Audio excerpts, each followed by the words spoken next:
Ok, então vamos complementar, né? A prática que eu estava falando era o método de Moore.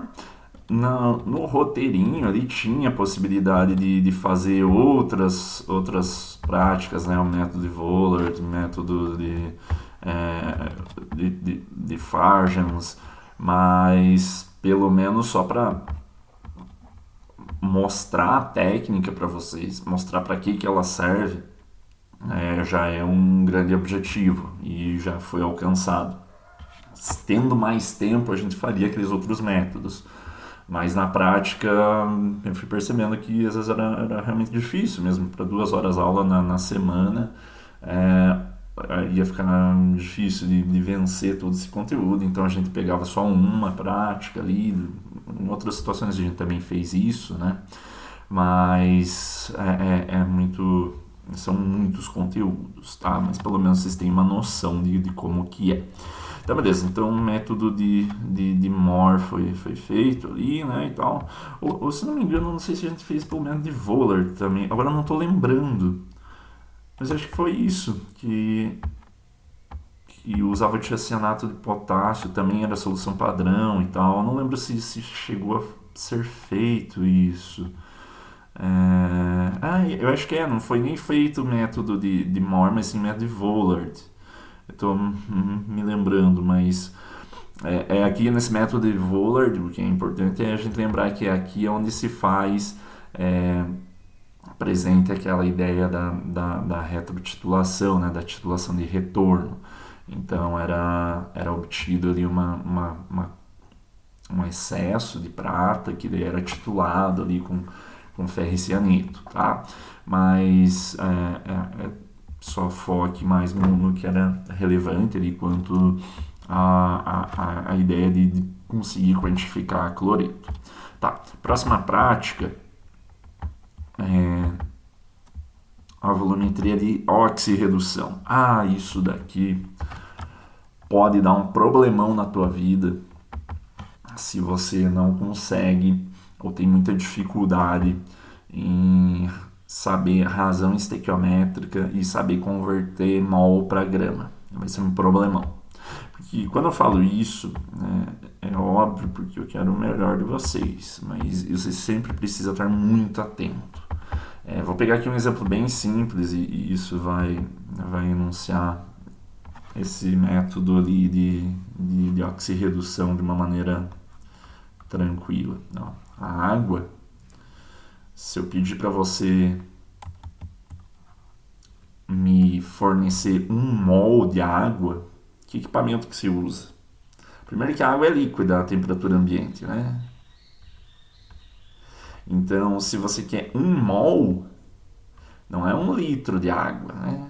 Você tem que saber o quanto que 1 mol de água mede num equipamento volumétrico de água líquida. Na grande maioria das vezes a gente fica falando de 1 mol de um sólido. Mas eu posso pensar em 1 mol de líquido, em 1 mol de um gás. Se a água fosse sólida, se eu pegar 1 mol de água sólida, quanto que você precisa pesar do sólido? Como assim água sólida? Pega uns cubos de gelo e te forneço e fala, vai lá, mede, pega uma quantidade respectiva a 1 mol. Eu já comentei isso em sala, né? A única coisa que você precisa fazer é pegar a tua tabela periódica, pega a estrutura da água ali, ó, H2O, vem aqui, ó, oxigênio, massa atômica. Tá vendo aqui, ó, massa atômica? 15,99. Então você anota esse valor que é 15,999 grama por mol. Professor Glaucio Regis, eu preciso pegar o 999. Você vai medir em que equipamento? Uma balança. A balança tem quantas casas decimais de precisão? Aquelas do laboratório, se não me engano, 4, né? Daí acho que tem o quinto, que é o algarismo duvidoso, mas ou são 3, acho que são 4 mesmo, e mais um do algarismo duvidoso. Então, quando você tem um equipamento à tua disposição e você precisa fazer alguma conversão, você sempre fique atento a arredondar na escala do teu equipamento. Então, se o teu equipamento consegue ler a terceira casa decimal, a hora que você está coletando o valor de alguma tabela, de algum handbook, de qualquer coisa, você pega as casas decimais que vai coincidir com aquele teu equipamento. Então, uma balança tem umas 3 casas decimais de precisão, é certeza. Então, ali na tabela periódica não mostrava mais casas decimais, né? Parou ali no 15.999. Então é isso que você vai pegar, esses valores. Aí você vai lá para água, aliás, para hidrogênio para formar água, né? 1.008. Então tá aqui, né? 1.008. Então novamente 1,008 grama por mol é a massa atômica do hidrogênio, e ali em cima eu tinha feito do oxigênio, tá? Hidrogênio e oxigênio. Mas você tem 2, né? 2 hidrogênios. Então você tem que multiplicar tudo isso por 2. Então você pega a tua calculadora e faz tudo que precisa fazer. E, então cuida com esses arredondamentos aí, tá, pessoal? Você não pode sair aí, vou pegar só na primeira casa decimal. Às vezes na aula eu faço alguma coisa assim, mas é por questões práticas, né? Mas você não precisa fazer isso. Tem ali tudo que precisa. E você consegue fazer o cálculo com precisão, aqui, 18,015. Então, um mol de água, deixa eu pegar isso aqui, ele pesa, um mol de água sólida, ele está contido em 18, resultado da calculadora ali, né? Em 18,015 gramas. É isso, tá? Então, 18,015 grama por mol, né? Então, um mol de água pesa 18,015.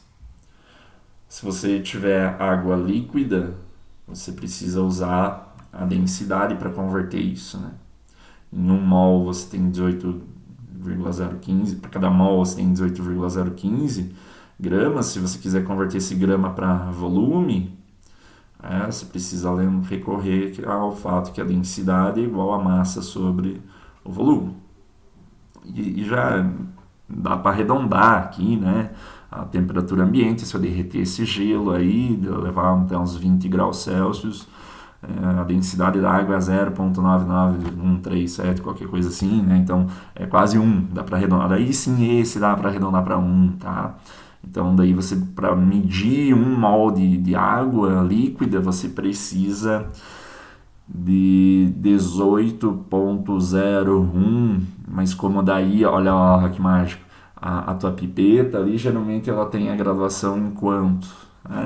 0,1, 0,1, né? Então, tipo, pega 1 ml e divide em 10, né? 0,1 ml é a tua resolução máxima, daí depois fica um algarismo duvidoso. Então, ela tem eu tenho uma casa decimal de precisão e a segunda já é duvidosa, aí dá para arredondar, tá? Então, daí é 18,01 grama, 18,01 ml, né? Seria um mol de água líquida. Então, eu vou colocar aqui também só para você ter, né? Então, aproximadamente 18,01 ml de água, eu tenho 1 mol. Mas e se eu pegar essa água e vaporizar ela, quanto que é 1 mol de água no estado vapor ou no estado gasoso? Cara, tem uma coisa que você precisa lembrar, que vai cair agora, você já vai entender porque eu tô dando toda essa volta. Quando a gente vê essa parte de massa molar e tal, até o Amedeo Avogadro desenvolveu ali, chegou às constatações do mol através de experimento com gases. E a ideia é de um gás ou de uma molécula no estado vapor, haverá 1 mol desse vapor em um volume igual a 22,42 litros. Então, se eu quiser 1 mol de água vapor, eu preciso medir 22,42 litros desse vapor com ele em 1 atm e a 25 graus Celsius, né? 298 Kelvin. Né? É para isso que eu queria te chamar a atenção. Então, a água no estado vapor, líquido e sólido vai apresentar... O mol é a mesma quantidade, mas conforme o estado de agregação da matéria muda, você muda um pouco a métrica. Então, esse 1 mol que está contido ali em 18,01 ml, quando está na fase de gás, ocupa 22,42 e 22,41 litros. Tá? É isso que é importante, porque na hora que a gente vem aqui para a volumetria de oxirredução, que também foi uma prática que, graças a Deus, a gente tem técnico do laboratório para ajudar, porque essa padronização, o permanganato, né, esse MnO4, ele não é um padrão primário porque ele não é estável, ele não é muito estável. Ele precisa ser padronizado e tal. E aí tem uma outra coisinha aqui, né?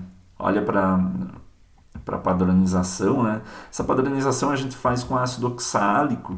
O ácido oxálico é o padrão primário para quantificar ali a quantidade de permanganato na solução, para fazer a padronização, tá? Então, mas o que tem de incrível aqui? Vou fazer um print aqui para levar para outra tela e rabiscar. O que tem de diferente nessa equação aqui? Antes de eu voltar, logo eu vou chegar nesse 22,42 litros aí, tá? Já chego lá. Olha só. Quando eu tenho essa...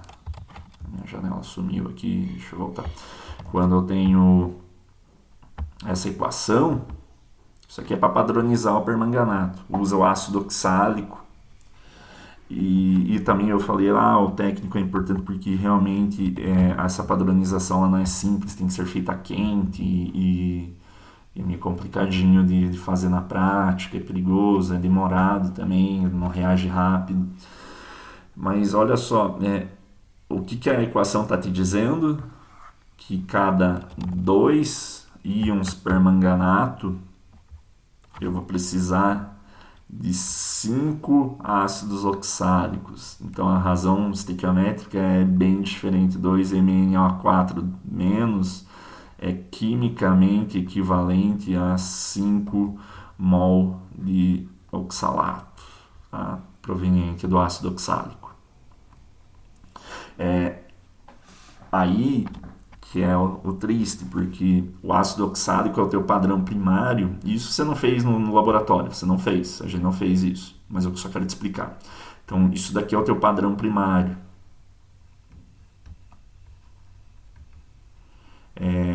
Isso daqui você pegou da balança e, sei lá, pegou 0,1 grama de ácido oxálico. Mediu isso na balança e aí você deveria ter colocado num Erlenmeyer ali e titular com a solução ali para ser padronizada com o manganês, né, o permanganato.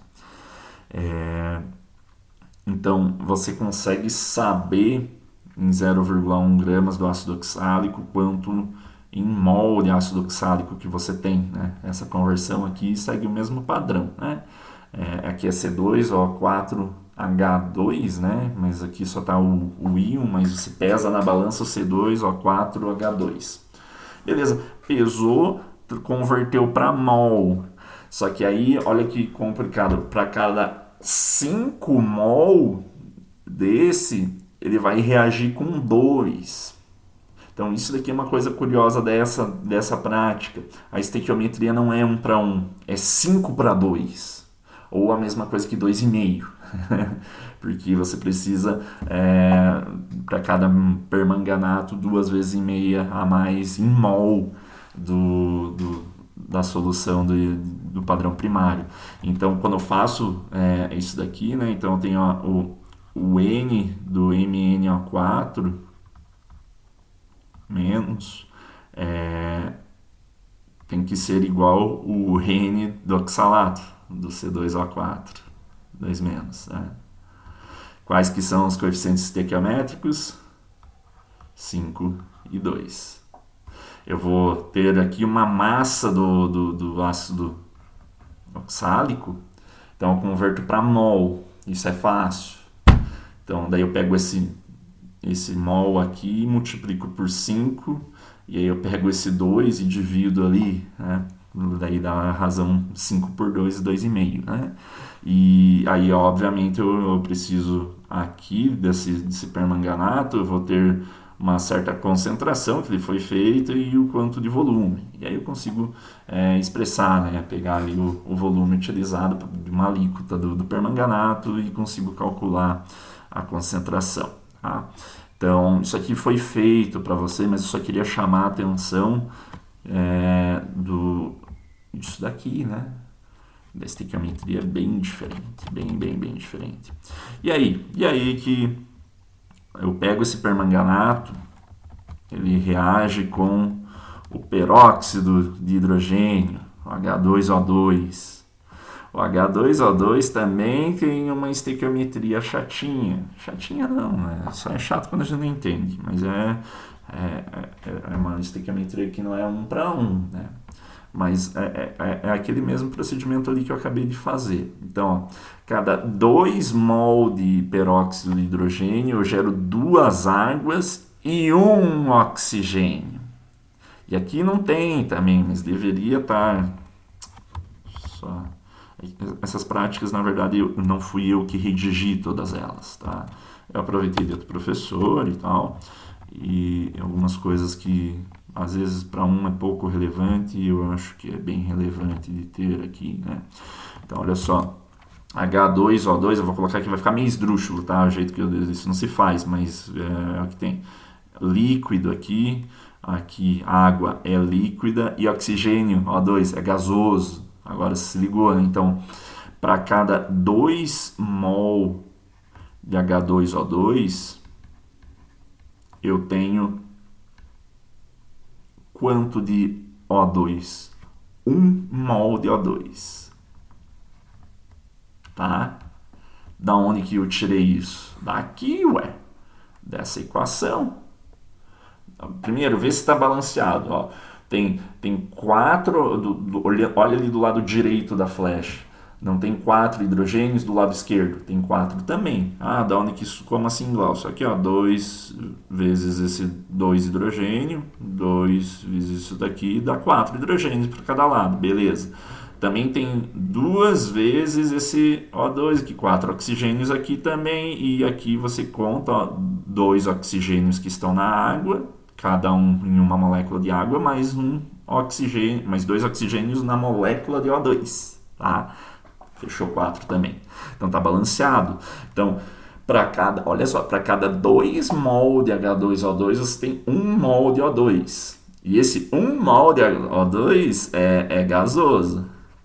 E na prática, lembram o que eu fiz? O que vocês fizeram?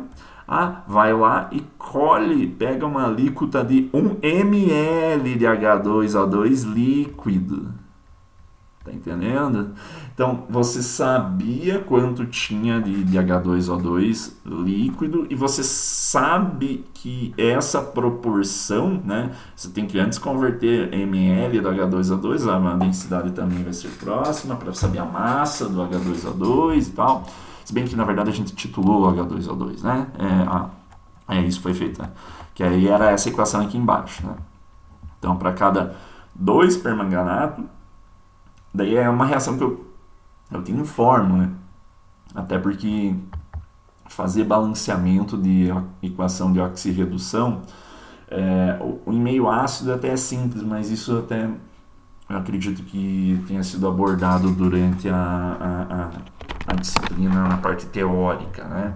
Porque senão fica difícil eu parar a prática para explicar. Eu acredito que a Evelise tenha comentado com vocês, mas caso eu tinha receio que não tinha sido feito até a época, e aí fica uma coisa meio difícil de fazer. Por favor, faça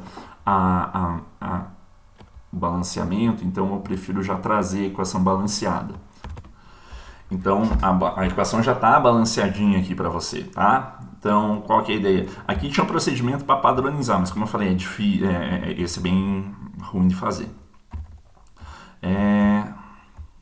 Aí a gente fez isso, o procedimento, né, que era pipetar 1 ml de água oxigenada, 10 volumes, ou seja, quer dizer que assim, 1 ml vai gerar 10 vezes mais volume em oxigênio, tá? Por isso 10 volumes, né? É uma forma de também expressar concentração.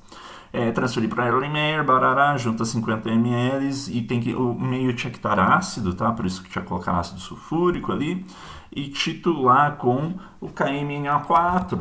Então, olha como não é muito difícil, ó, porque a reação é essa daqui. Vou fazer mais um print aqui, pegar ela.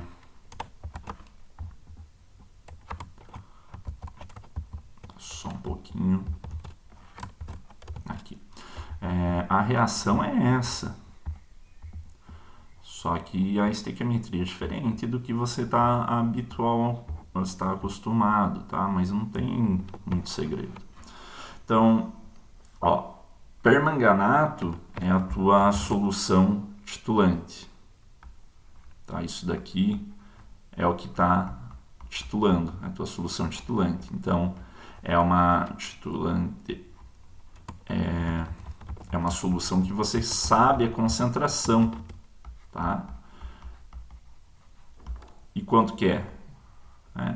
A concentração dela era igual, tem aqui, ó, a 0,02 mol por litro. Então, a concentração é igual a 0,02 mol por litro.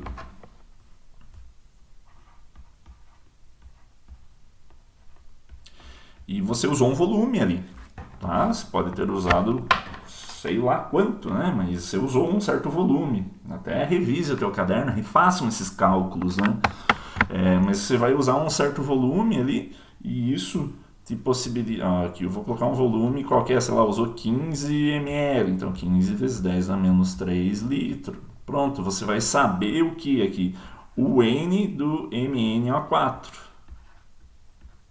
Menos. Isso daqui vai corresponder com o N do peróxido, do H2O2, ponderado pelos respectivos coeficientes estequiométricos. 5 e 2. Tá? 5 e 2. Então você coloca esses coeficientes estequiométricos aí, por quê? Porque a receitinha do bolo está aqui. Vocês sabem fazer o bolo, sabem que vai farinha, leite, ovos e açúcar. Mas quanto? Qual é a proporção?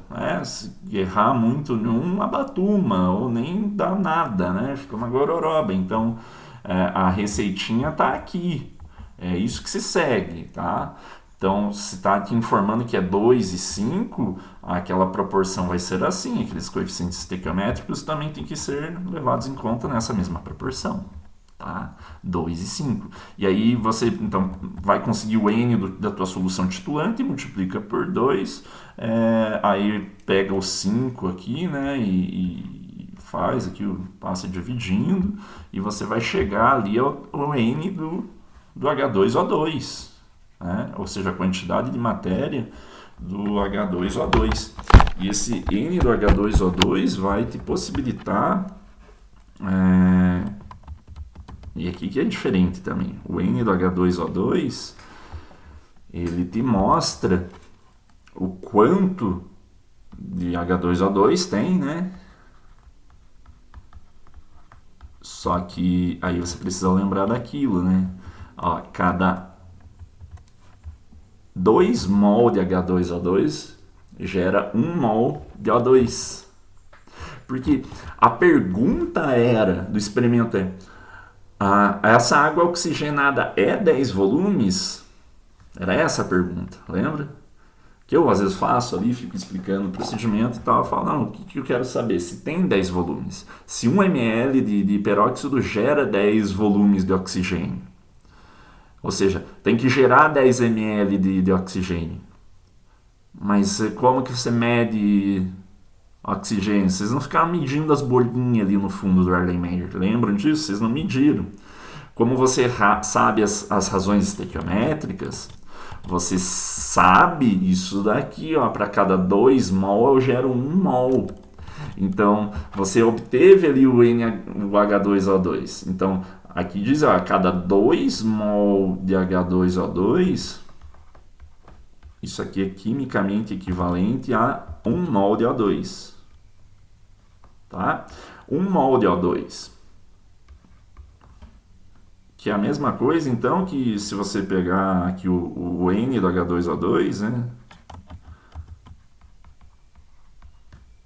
vai ser igual a 1/2 do mol de O2. Cada mol de peróxido gera metade em mol de oxigênio. Tá? Então, olha o que você fez. Tinha o permanganato, reagiu com o peróxido, seguindo essa reação aqui, ó, em meio ácido, né? Era essa reação aqui que eu estou apontando aqui em cima. Reagiu, legal. Agora, você percebeu que para cada 2 desse consome 5 desse. Tá? Se cada 2 desse consome 5 desse, para tudo ficar certinho, você vai ter também ali uma geração de oxigênio. Também dá para usar por essa razão estequiométrica aqui também. Dá tudo na mesma história, né? Então, mas olha só, você pegou e achou a quantidade do N do H2O2. E aí você volta aqui, ó, cada 2 mol de H2O2 gera 1 mol de O2. Então você conseguiu calcular o N do H2O2 e você consegue expressar 1 mol de O2. Só que o O2 está no estado gasoso. E aí, quando você faz isso, peço que façam o mesmo cálculo. E você obtém ali a quantidade de mol, né? O N do O2 é a quantidade de matéria do O2, sei lá, meio mol, 1 vezes 10 a menos 3 mol, algum valor deu, né? Então, aí você tem que lembrar disso, ó, 1 mol de O2 gasoso gera 20, se eu for medir em volume desse gás, eu preciso ter 22,42 litros, considerando a pressão igual a 1 atm, mas a gente sempre vai considerar isso como sendo verdadeira, tá? E a temperatura como 25 graus Celsius. Mas nem precisa se preocupar muito com isso, mas digamos que pegue essa pressão desse gás, você precisa de 22,42 litros para ter 1 mol. Aqui em cima, né, você obteve o que? A quantidade em mol, sei lá, 1 vezes 10 a menos 5, 1 vezes 10 a menos qualquer valor, né? Mol de O2. É só fazer essa regrinha de 3 que você obtém a quantidade do volume em litros, né? Por quê? Porque, claro, daí vai dar um valor bem pequeno, né? Acho que até deu bem certinho, né? Acho que dava 9,2 ml, né? Depois que converte de litro para ml, é tranquilão. E se não me engano, deu aproximadamente 9 ml de oxigênio. Então, lembra, se a água oxigenada era 10 volumes, você pegou 1 ml, ele deveria gerar 10 vezes mais de oxigênio. Então, aí tem um 90% de concordância, né? Então, essa prática é mais uma forma de te mostrar como a química é linda, é incrível. Eu acho espetacular isso que eu acabei de falar. Olha, você está reagindo uma coisa com outra, está gerando um gás, você conseguiu medir o volume do gás baseado em uma coisa que estava ali na tua bureta ali, que era a solução de permanganato. Olha que incrível. Então, isso só é possível porque você precisa, né, você tem acesso a essas equações aqui e essas proporções, tá? Então era essa prática. E tinha uma peculiaridade, né? Não tinha titulante nessa amostra, porque por causa aí da natureza do permanganato, por ele ser roxo, né, púrpura, uma cor muito forte, depois que ele reage, ele ficava transparente. Então, era muito simples de perceber, né, enquanto estava sendo consumido o permanganato, aquela gota roxa caía e aí ela voltava a ser transparente enquanto estava agitando, por causa que no Erlenmeyer tinha o peróxido de hidrogênio. Então, todo permanganato que pingava ali já reagia com o peróxido. Só que vai chegar uma hora que não vai entrar mais peróxido. E aí a solução tinha que ficar um pouquinho roxa, né? Por causa da diluição, né? Não ia ficar tão difícil de perceber, né? Não ficava fácil de perceber, eu quero dizer, porque estava bem escuro ali em cima, porque está uma concentração maior, embaixo está bem diluído, mas percebia a coloração roxa, púrpura. Então, olha que legal, essa é a primeira, o único experimento que você viu que não tinha, né, não precisou de algo que fosse um indicador. Antes a gente viu uma solução que tinha um indicador, né, uma prática que tinha um indicador metálico, né, e aí que era o cromato, e antes era sempre indicadores orgânicos. E esse não tem, né, legal. Então já pegou a dica aí, né? Vamos lá para a prática 4.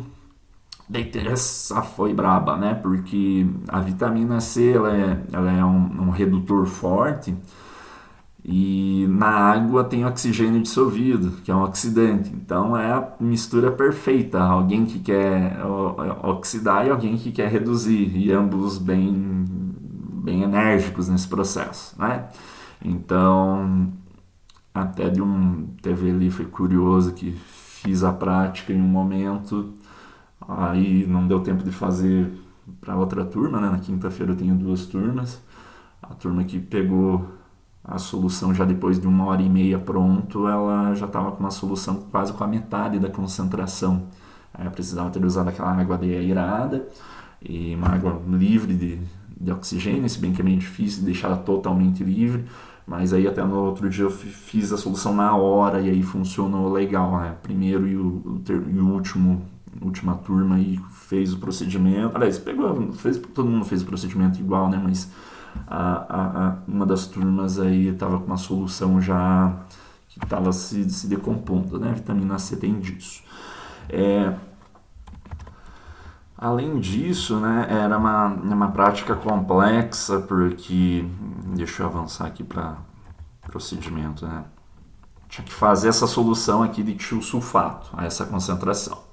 Beleza, isso é até tranquilo, porque o tiosulfato até que um sólido cristalino, converte mol para massa, coloca na balança, passa para o balão e acerta o volume. Fechou. Aí precisava padronizar ela. Tá? A padronização era com o iodato de potássio, isso daqui que eu estou apontando, ó, KIO3. Então, esse é o padrão primário, tá? 0,03 gramas de KIO3, o iodato de potássio, o padrão primário dessa prática, tá? Então, e aí aqui em cima tem a reação, ó. Que daí aqui já não está o K, né? Mas só tem o IO3, que é o que é relevante ali para a reação. Esse IO3, esse iodato, reage com 8 iodeto em meio ácido, gerando um triiodeto. Lembrem-se que aqui, né? Eu vou colocar aqui no cantinho, olha lá, ó. Isso daqui que eu acabei de fazer, I- é o iodeto. Isso daqui, I2, é o iodo molecular. Isso daqui, o ânion triiodeto. Se você pegar esses dois aqui em cima, somar eles, você vai perceber que dá certinho esse triiodeto. O iodo é uma molécula apolar, mas ele é bem polarizado até. Aí chega o iodeto e forma um trímero. Essa substância aqui, essa estrutura é um trímero, ou seja, 3 átomos de iodo ligados, interagindo ali, formam um trímero, há uma ligação química entre eles. E como o iodo é neutro, mas o iodeto tinha uma carga -1, menos 1 mais 0, menos 1. Um átomo mais 2 átomos, 3 átomos. Tá? Então, iodeto, iodo, triiodeto. Tá bom? Atentem-se que a prática se chama, tem a iodometria e a iodimetria. Né? Então, é um esquema complicado, onde é gerado o iodeto em solução e que é precursor do triodeto e tal.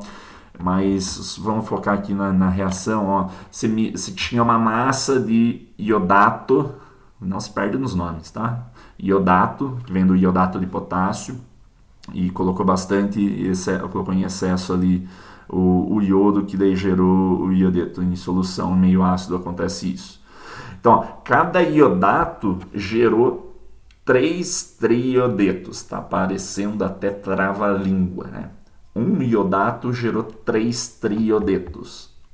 Equação de baixo, ó, cada um desses 3 triodetos, ó, aqui só tem um, mas lembra que a reação com iodato, a reação acima aqui, ó, é 1 para 3. 3 e 3 menos, né? São 3 daqueles trímeros. Mas um deles, um triodeto, reage com 2 tiosulfato.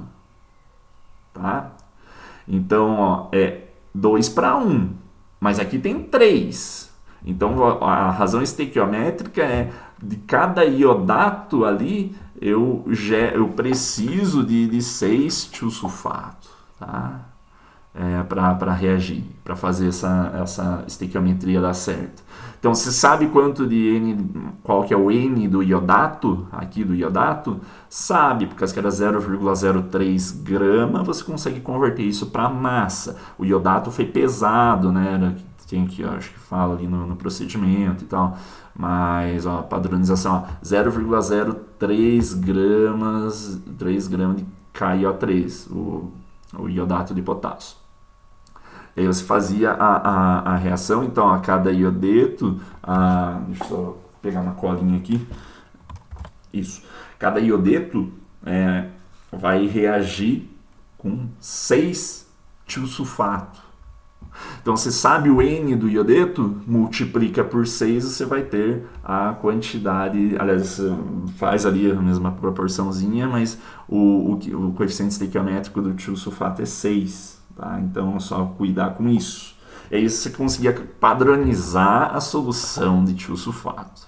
Dessa padronização, esse tiosulfato reagia com a solução de iodo. E aí, para padronizar a solução de iodo, aqui a gente usava essa solução padronizada de tiosulfato. Tá? Até aparecer ali a coloração, o desaparecimento da coloração azul.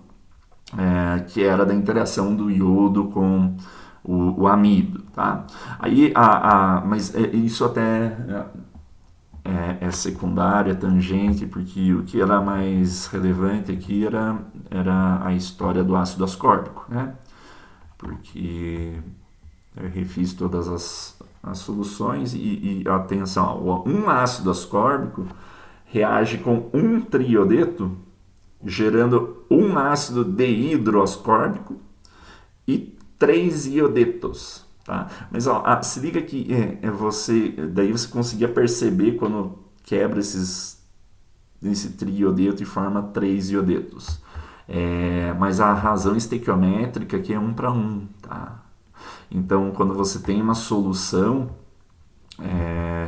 de iodo ali, triodeto, né, que era o que estava sendo gerado, você sabendo ali o quanto você consumiu, né, novamente, quem que era a solução titulante, a solução de iodo, quem que era o teu analito, o ácido ascórbico, que a gente fez uma solução, a solução a gente coletou uma alíquota, a alíquota foi feita a titulação, e aí até a formação ali do complexo. Também tinha uma etapa onde a gente ia titulando até mudar ali a coloração para o azul, se não me engano, né? E aí tinha que continuar mais um pouquinho ali para terminar.